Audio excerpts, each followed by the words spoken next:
Apa hidrogenată este apa purificată, infuzată cu un exces de hidrogen molecular.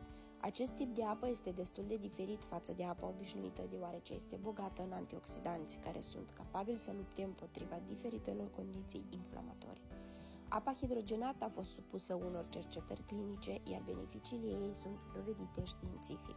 Proprietățile apei hidrogenate sunt benefice aproape fiecărui organ din corpul uman, inclusiv creier, ochi, plămâni, ficat și inimă.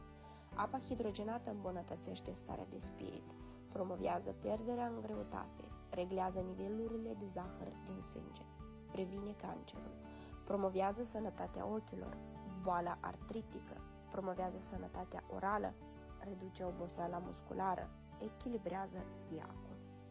Pentru a afla cum poți avea această apă în casa ta, lasă-mi un comentariu și revin cu toate detaliile necesare pentru a-ți spune cum o poți avea și tu.